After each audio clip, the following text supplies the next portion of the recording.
Les damos un cordial saludo, una bienvenida para todos nuestros oyentes, cada uno de nuestros seguidores de esta emisora y de las redes sociales, música ahí donde estás final. Hoy es martes 4 de enero del 2021. Continuando con nuestra programación habitual, tengo el placer de presentar nuevamente a nuestra presencia de Neira Jesús, New Life que damos la bienvenida a Buenas tardes, muy buenas tardes a todos, a nuestra audiencia. Damos gracias a Dios por este espacio tan bonito en medio de esta semana que ha estado así como un poco salida de su normalidad, de lo que estamos acostumbrados a vivir como colombianos, pero confiando en que la mano soberana de Dios está sobre nuestra nación y que no debemos tener ningún temor, porque el perfecto amor de Dios echa fuera todo temor. Así que si estás en casa con temor como padre de familia o como niño, pues esta tarde queremos decirte que no debes tener temor porque Dios está con nosotros. Y si Dios está con nosotros, ¿quién contra nosotros? Ningún gobierno podrá más que nuestro Dios, que es grande y soberano. Y bueno, nosotros esta tarde tenemos un invitado súper especial. Él es Samuel Escudero. Él es un joven, pertenece al ministerio de King's Kids de Jucum. Queremos preguntarle, Samuel, me dijeron que desde los 10 años de edad perteneces a este grupo misionero. Entonces, mi pregunta, y como muchos padres de familia se pueden hacer la pregunta, ¿cómo un niño de 10 años puede ser misionero? Cuéntanos cómo es eso, cómo fue esta experiencia, o cómo ha sido esa experiencia más bien. Hola, muy buenas tardes a todos. Gracias por la invitación, señora Ineira y la radio. Sí, bueno, como la señora Ineira decía, mi nombre es Samuel, yo soy de Cartagena. Y a los 10 años entré a un ministerio llamado King's Kids, ¿sí? Donde en el ministerio tenemos la oportunidad de conocer a Dios. Aprendemos a conocer a Dios, a tener una relación íntima con Dios, ¿sí? Y de eso mismo que conocemos como niños, tenemos la capacidad de verdad de escuchar a Dios, de poder leer la Biblia, poder interpretarla, poder conocer el carácter y la naturaleza de Dios. También conocer la historia, ¿sí? Y de eso mismo que hemos conocido, eso mismo darlo, eso mismo poder y decirles a las personas también que hay un Dios y cuál es la verdad también. ¿Sí? Entonces, tuve la oportunidad de entrar en el ministerio a la corta edad también, pero también con líderes que me guiaban a cómo hacerlo. No era yo solo, sino también los líderes me decían, mira, ellos me enseñaban también a cómo hacerlo. Sí, mis padres también muchas veces me enseñaban a cómo hacerlo.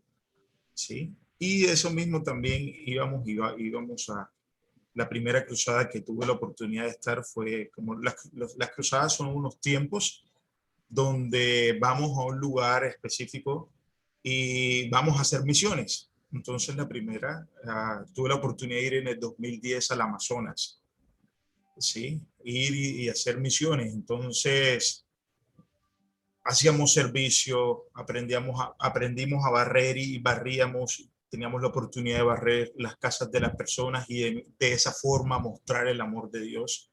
¿Sí? No solamente era hablando y hablando, sino con las acciones. ¿Sí? También teníamos la oportunidad de aprender bailes, teatro, que hablaban del amor de Dios y también eso hacíamos. ¿Sí? Entonces, y a medida que hacía eso, también yo iba conociendo a Dios, pero las personas también conocían a Dios.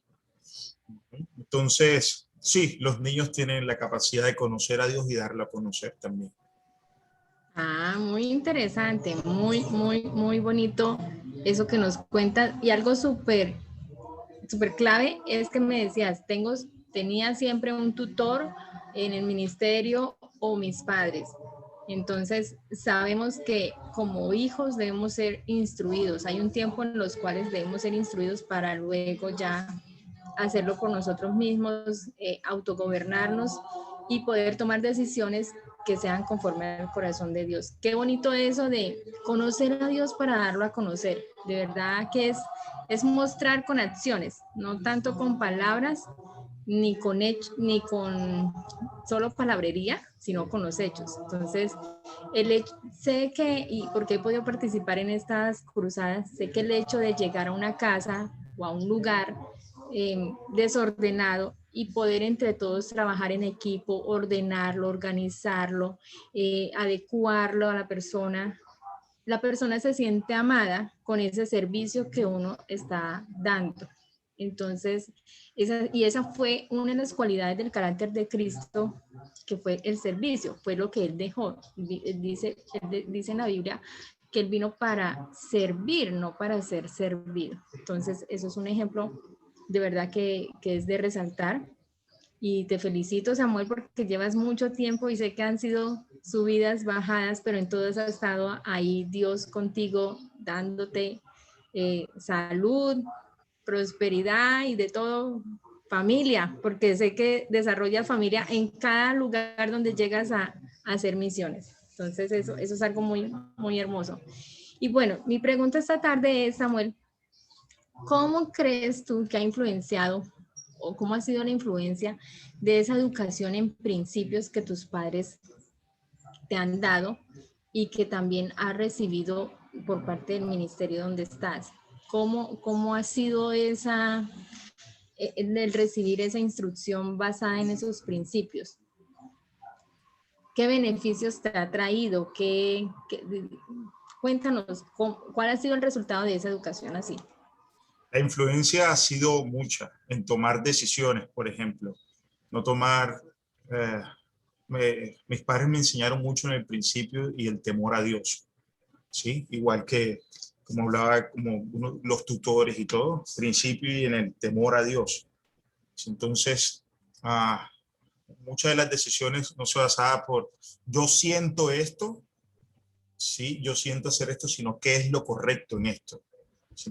Aunque yo sienta otra cosa, ¿sí me hago entender? Porque somos emocionalmente, sí, en nosotros están las emociones y muchas veces esas emociones pueden ir en contra a lo que es correcto, ¿sí? Entonces, cómo me educaron o cómo me enseñaron también fue en el temor a Dios en los principios. ¿Qué es lo moralmente correcto? También, ¿quién define la línea de la moralidad? Y es Dios, ¿sí? Entonces, muchas de las decisiones era, bueno, ¿esto le agrada a Dios o no le agrada a Dios? ¿Esto es moralmente correcto o no es moralmente correcto? ¿Esto es una decisión basada en amor o no? Y eso me ayudó mucho. Eso me ayudó mucho a decidir, por ejemplo, mi propósito en la vida. Sí, que no era como, si yo siento esto y no se basó por decisiones, sino por una convicción, ¿sí? A lo que yo me voy a dedicar, una convicción. Pero también yo pude escuchar a Dios acerca de esa convicción. Señor, ¿tú qué quieres? ¿Sí? Y Dios nos habla. Yo aprendí eso desde niño, que Dios nos habla. Entonces, Dios, ¿tú qué quieres? Y hoy yo puedo, aunque no ha sido fácil, sí, porque como digo, somos emocionalmente, a veces subimos y bajamos y hoy siento esto, hoy no siento esto, pero la convicción era lo que Dios me había hablado. Sí, y a eso me pude encaminar y eso es a lo que me estoy dedicando hoy en día. Entonces, en los principios y los valores que mis padres me enseñaron, de verdad ha influenciado mucho desde niño, ¿sí? Desde niño al razonar también. No tomo las decisiones porque siento, sino también hay un por qué yo estoy haciendo esto. Entonces los por qué también me enseñaron que son muy importantes, ¿sí? El por qué yo estoy haciendo esto. Entonces cuando yo revisaba el por qué, veo, no, porque quiero o porque de verdad hay un fundamento válido para yo hacer lo que estoy haciendo.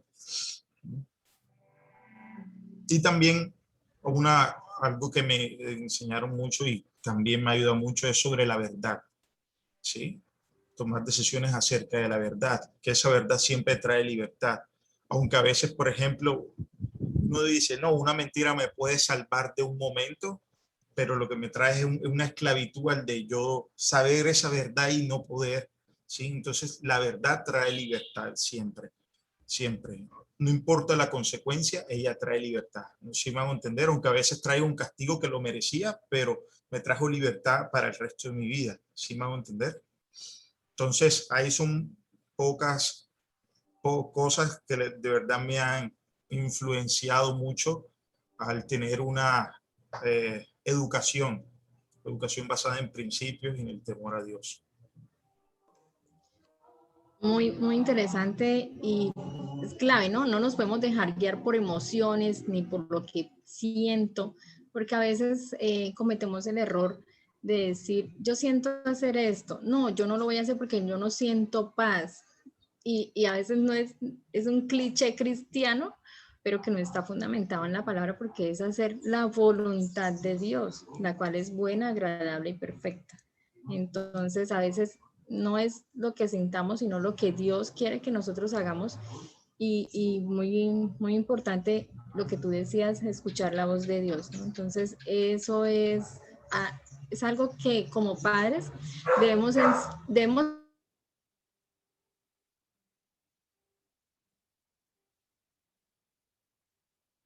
cuéntanos cómo hacían tus padres o cómo de tus padres aprendiste a escuchar la voz de Dios, porque quiero que ya tú lo has vivido como hijo, que nos lo cuentes como hijo.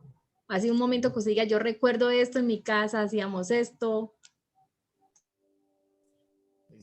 Yo pienso que eso es muy importante el ejemplo, ¿sí? Como padres le damos a nuestros hijos. Entonces, yo me acuerdo muy bien, cada vez que yo me levantaba, yo podía ver a mi papá leyendo la Biblia, ¿sí? O me levantaba y tener adoraciones, ¿sí? Entonces, yo nací viendo eso, ¿sí?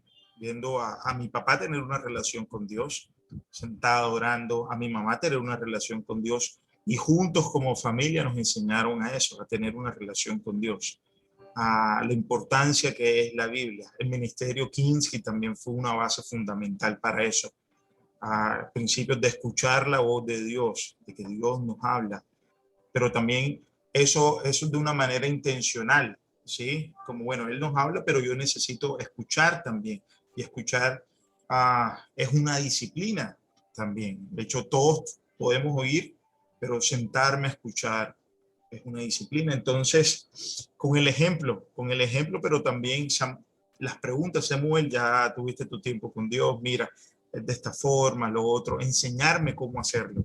Sí, porque no sabía cómo hacerlo. Entonces ellos también me pudieron enseñar, sí, tomar tiempo para eso. Yo que mis papás también pudieron identificar qué es lo más importante en la vida. Sí, y el hecho es conozcamos a Dios, cumplir y cumplir su propósito también. Entonces, ellos, sí, todo lo que tenía que ver con eso, con aquello que nos guiara hacia eso, fueron muy intencionales en hacerlo.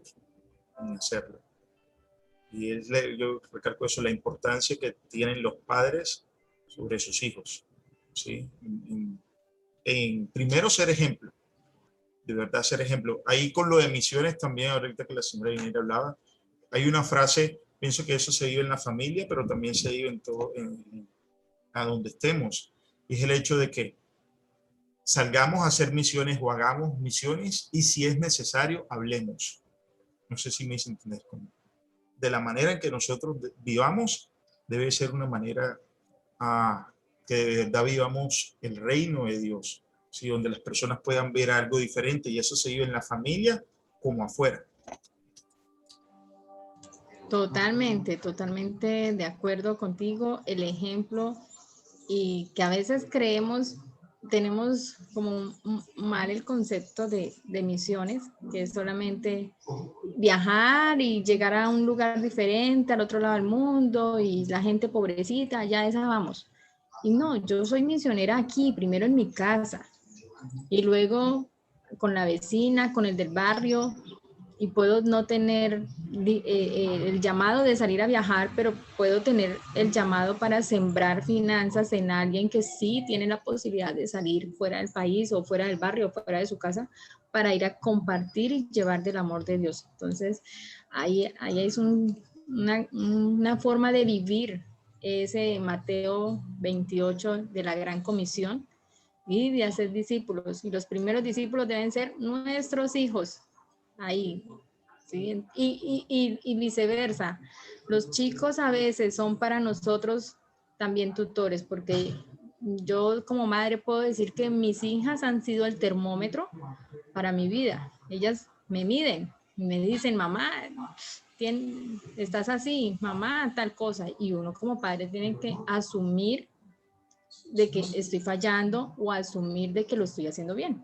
Pero hay que tener en cuenta también como la opinión de nuestros hijos.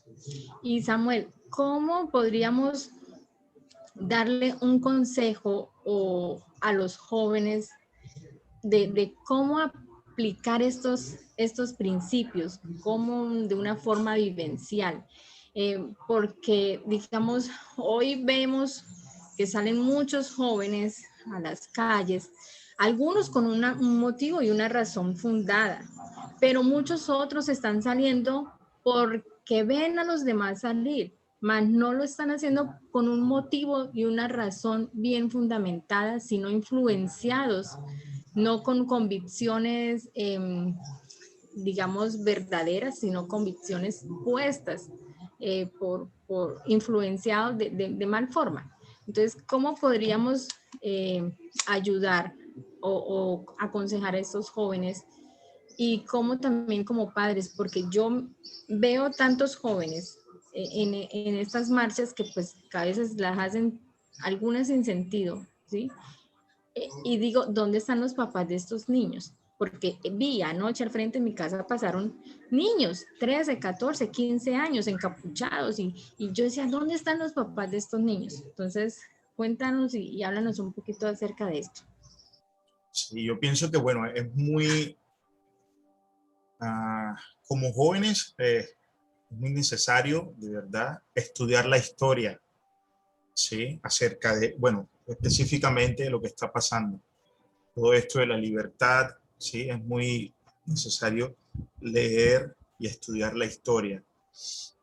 Y pensar, razonar también que mi decisión, toda decisión trae una consecuencia, ¿sí?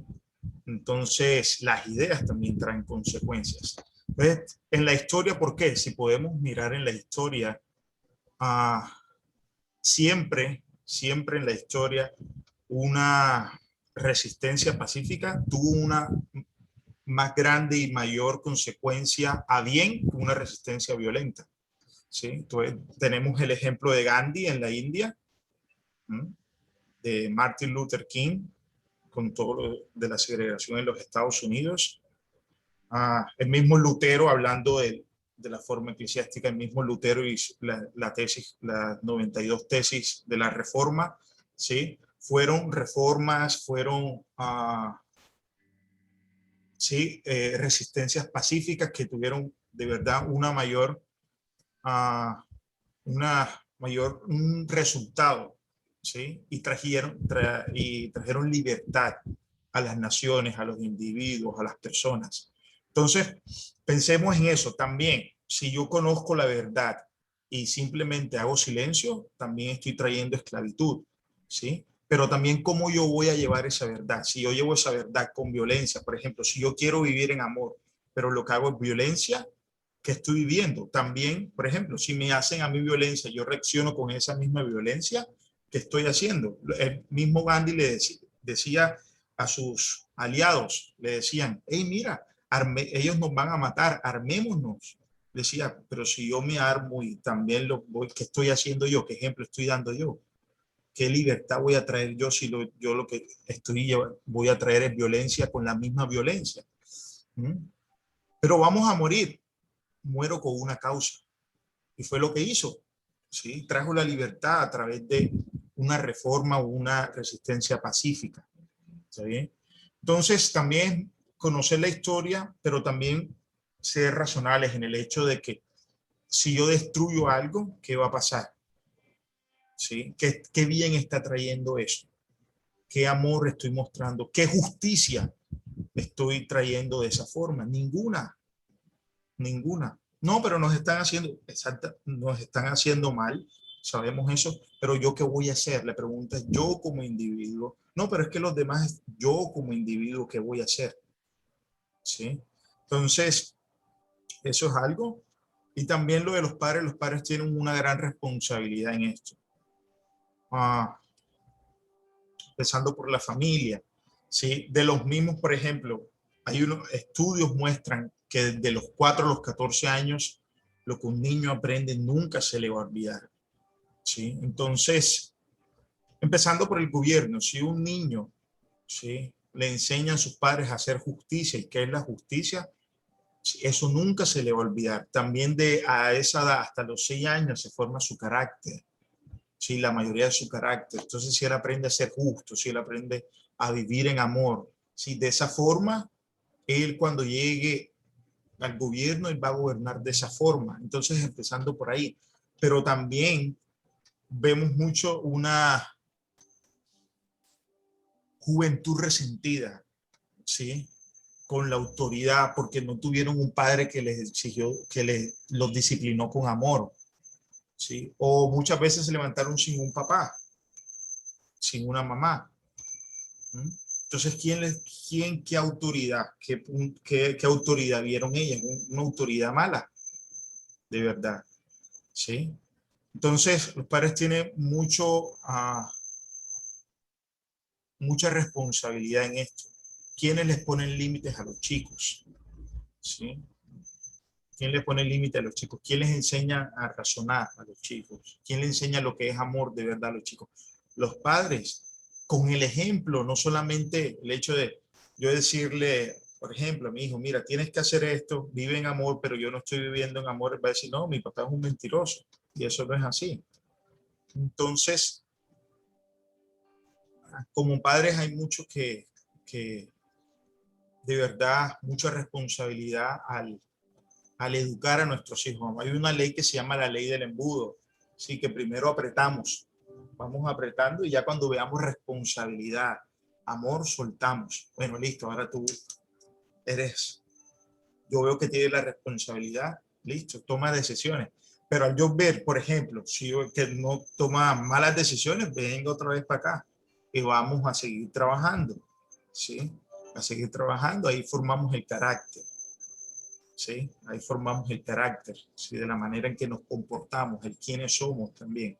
Vamos formando el carácter, el no tomar decisiones, por ejemplo, lo hablamos, por emociones de que yo tengo rabia y hago esto y pum, y listo. No, sino qué es lo correcto. Sí, en yo pensar qué consecuencia va a traer esta decisión.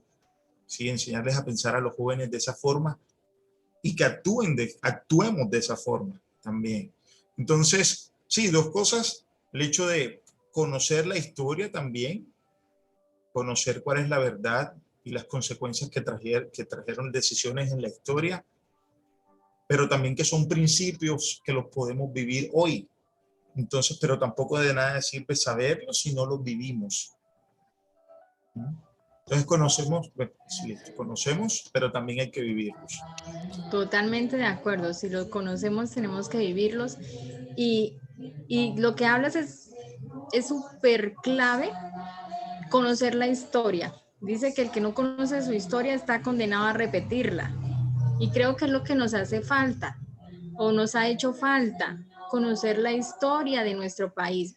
O sea, ¿cómo van a ir a destruir una estatua de alguien que creyó en la libertad, alguien que ayudó a generar beneficio a nuestro país? Porque sencillamente, como tú dices, nació resentido, no tuvo oportunidades, no tuvo algo, y entonces está resentido con el mundo y vaya acaba la estatua. Y no sabe que representa un patrimonio histórico, no sabe que si no le interesa conocer la historia, pues sepa entonces que sus impuestos se van a ir a la construcción nuevamente, quizás, de construir otra vez la estatua, ¿sí? O que alguien, sus padres pagaron impuestos o pagaron algún tributo para volver a construir o para construir en la época esa estatua. Y creo que es clave que como padres podamos contarle, como dice el Salmo 78, contémosle a nuestros hijos la historia. No lo dice tal cual como lo estoy diciendo en este momento, pero es que debemos recordarle a nuestros hijos nuestra historia, la historia. Por eso es tan valioso los abuelos, preguntarles a ellos qué vivieron, cómo lo afrontaron, porque de ahí vamos a poder sacar alguna enseñanza buena para nuestra vida. Y otra cosa que mencionabas y me causó mucha curiosidad, y es que decías que entre la edad de los 4 y 14 años, he escuchado de un programa que se llama Ventana 414. Entonces, y sé que es muy cierto, es una etapa, es una edad donde podemos moldear el carácter de nuestros hijos, donde moldeamos nuestro carácter también, porque no solamente Dios permite las cosas para moldearlos a ellos como hijos, sino a nosotros también como padres. Entonces, estas edades son muy claves, de los 4 a los 14 años. Y es muy triste escuchar hoy en día mamás jóvenes de esta nueva generación con niños de 3 años diciendo, el niño se me salió de las manos, no sé qué voy a hacer con mi hijo de 3 años. Entonces, es importante que podamos, como padres, no importa si eres un padre o una madre de 19 años, de 20 años, si estás con tu niño de 3 años, no puedes decir, me quedó grande esto, sino que al contrario, asumir el reto de esa maternidad o de esa paternidad conforme al corazón de Dios. No lo sabemos hacer, pero podemos buscar la ayuda y la ayuda adecuada a través de la palabra de Dios, que están todos los principios con los cuales podemos educar. Y Samuel, ya como para finalizar, ¿qué mensaje le dejarías a los jóvenes y a los padres en esta tarde?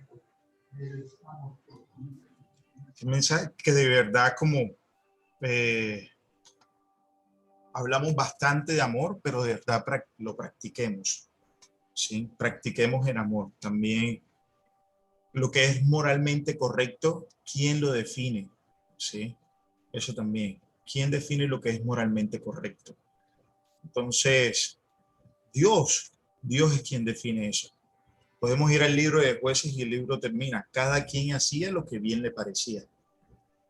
Y estaban viviendo en un caos total. Entonces, ¿quién define lo que es bueno y lo que es malo? ¿Sí? Ver cómo Eva vio el árbol bueno, pero ya Dios había dicho, no coman de él, porque él sabía cuál era la consecuencia de eso. Entonces, ¿quién define lo que es bueno y lo malo? El Señor, Dios. ¿Sí? No mis emociones, no lo que yo pienso que es bueno, ¿sí? Dios. Y gracias a Él, o sea, por su amor, Él puso conciencia en nosotros, ¿sí? Que nos advierte de lo que es bueno y lo malo. Pero ahí nos toca decidir eso, que es bueno y lo malo. Entonces, tomemos decisiones buenas, no basadas en emociones, sino basados en la voluntad de lo que es bueno y lo que es malo. ¿Sí? No en mis emociones de impulso, porque yo tampoco muchas veces no soy responsable por lo que yo siento, pero sí soy responsable con lo que hago con ese sentimiento. ¿Sí?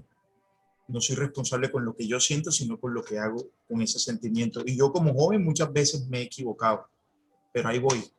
¿Qué hago con eso? ¿Sigo en el mismo error o cambio? Entonces, ahí eso, pensemos cuáles van a ser nuestras decisiones, qué yo voy a hacer de aquí en adelante y hacerlo, ¿sí? Y hacerlo y también vivir en amor. ¿Qué es el amor? Buscar primero el mayor beneficio para Dios y después para los demás. De verdad, buscar es una acción, ¿sí? Donde yo busco qué es lo mejor, definiendo lo moralmente correcto por Dios y hacer eso. Para Dios, para los demás. Si vivimos de esa forma todos amándonos, pienso que las consecuencias y los resultados van a ser mejor. Eso. De verdad que sí, Samuel, muchas gracias por estos aportes tan valiosos que nos das en esta tarde, porque definitivamente la clave está en el amor, ¿sí? Por eso la cruz es vertical, tiene tiene un significado que sea vertical porque es primero el amor que yo debo tener hacia Dios, ¿sí? Y es horizontal porque es el amor a mi prójimo, y mi prójimo es el próximo. Entonces, y nos cuesta, pero debemos hacerlo, debemos amarlos. Entonces, y el tomar las decisiones no basadas en emociones, me quedo con esa frase esta tarde y espero que nuestra amable audiencia esta tarde también pueda tomar de esta enseñanza lo mejor, pueda tomarse de esta tarde una cápsula de vida que pueda transformar su vida y pueda transformar su propósito. Si aún no dice, no, yo no sé qué es eso de propósito, bueno, es un bonito tiempo para que vaya a Dios, lo escuche y obedezca en ese propósito que Dios tiene contigo, porque sabemos que todos tenemos en esta vida un propósito por el cual cumplir, un propósito por el cual el Señor nos ha diseñado, nos ha llamado, y si tienes un propósito y Dios te está llamando a hacerlo, haz lo que Dios te ha llamado a hacer porque Él se encargará de todo. Entonces, muchas gracias, Samuel, un placer. Muchas gracias por la invitación también. Y señor Jorge. Ok, gracias Gineira, gracias Samuel, y bueno, a todos los que nos escuchan, los que nos ven, invitarlos a que este video pues nos queda grabado, los podemos reproducir, lo podamos dar a conocer porque es una enseñanza grande para todos, nos va a servir, nos sirve realmente, nos va a servir, abre nuestros ojos, abre nuestro entendimiento realmente para ver lo que es la verdad, más no la realidad que se nos está mostrando. Es que muchas gracias y bueno, nos invitamos al próximo segmento de Cápsulas de Vida, próximo martes, 5 de la tarde, así que los esperamos.